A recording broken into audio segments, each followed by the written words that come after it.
फरवरी की दिल्ली हिंसा पर राजनीति का पार्ट 2 शुरू हो गया है।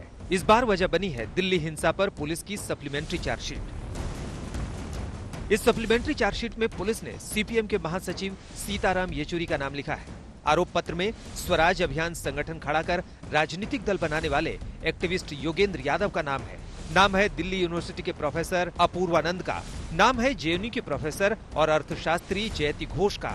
साथ ही पुलिस की चार्जशीट में नाम है डॉक्यूमेंट्री फिल्म निर्माता राहुल रॉय का। हालांकि दिल्ली पुलिस ने साफ किया है कि येचुरी, योगेंद्र यादव और जयति घोष आरोपी नहीं है, लेकिन चार्जशीट में उनका नाम आना ही राजनीतिक तूफान को खड़ा कर गया है।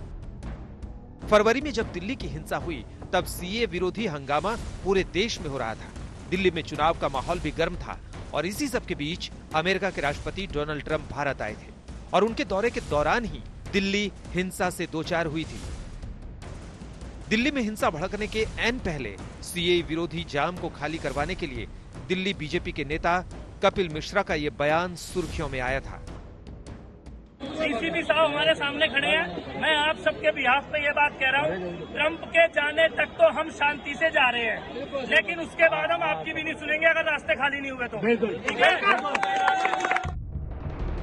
बीजेपी के विरोधियों का एक वर्ग दिल्ली हिंसा के लिए कपिल मिश्रा के इसी बयान को आज तक जिम्मेदार ठहराता है, लेकिन दिल्ली पुलिस की जांच हिंसा की वजहों की एक अलग ही तस्वीर पेश करती है।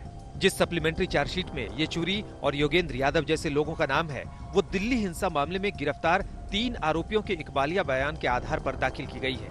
ये 3 आरोपी हैं पिंजरा तोड़ ग्रुप की सदस्य और जेएनयू की छात्राएं देवांगना कलिता और नताशा नरवाल, साथ ही जामिया मिलिया इस्लामिया की छात्रा गुलफिशा फातिमा। ये तीनों आरोपी छात्राएं यूएपीए कानून के तहत जेल में बंद हैं। पुलिस की चार्जशीट कहती है कि तीनों ने कबूला है कि किस तरह एक राजनीतिक साजिश के तहत हिंसा की एक तरह से स्क्रिप्ट लिखी गई। चार्जशीट के दावों के मुताबिक गुलफिशा फातिमा ने पुलिस को दिए बयान में कहा है कि सीताराम येचुरी और योगेंद्र यादव जैसे बड़े नेता भीड़ को उकसाने के लिए आने लगे थे। चार्जशीट में गुलफिशा के बयान के हवाले से लिखा गया है कि प्रोफेसर अपूर्वानंद ने कहा था कि जेसीसी यानी जामिया कोऑर्डिनेशन कमेटी दिल्ली में 20 से 25 फरवरी के बीच आंदोलन करवा रही है। आंदोलन का मकसद सरकार की छवि को ऐसे दिखाना है कि वो मुसलमानों के खिलाफ है।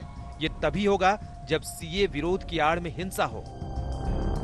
जामिया की छात्रा गुलफिशा के बयान में भीम आर्मी के नेता चंद्रशेखर, यूनाइटेड अगेंस्ट हेट के एक्टिविस्ट और पूर्व जेएनयू छात्र उमर खालिद, वकील महमूद प्राचा, पूर्व विधायक मतीन अहमद और आप विधायक अमानतुल्लाह खान का नाम भी है।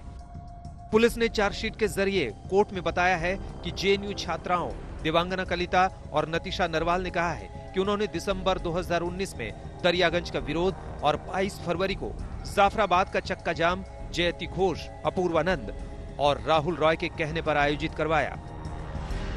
एक ही जैसी भाषा में कोर्ट में रखे गए दोनों के इकबालिया बयान के मुताबिक देवांगना कलिता और नताशा नरवाल ने अपने बयान में कहा है कि जयति घोष, अपूर्वानंद और राहुल रॉय ने सीए के विरोध के लिए किसी भी हद तक जाने को कहा था। हालांकि ये अभी आरोपियों के बयान भर हैं। कोर्ट में इन बयानों को सबूत के तौर पर पेश नहीं किया जा सकता। दिल्ली पुलिस के बयान में भी साफ कहा गया है कि इकबालिया बयान रिकॉर्ड किया गया है। कोई सिर्फ इकबालिया बयान के आधार पर आरोपी नहीं बनता। सबूत मिलने पर ही आगे की कानूनी कार्रवाई होगी। मामला अभी कोर्ट में है। लेकिन ऐसे विस्फोटक दावों वाली ये चार्जशीट ऐसे समय में आई है जब सोमवार से संसद का सत्र शुरू हो रहा है। तंसीम हैदर के साथ हिमांशु मिश्रा, दिल्ली आज तक।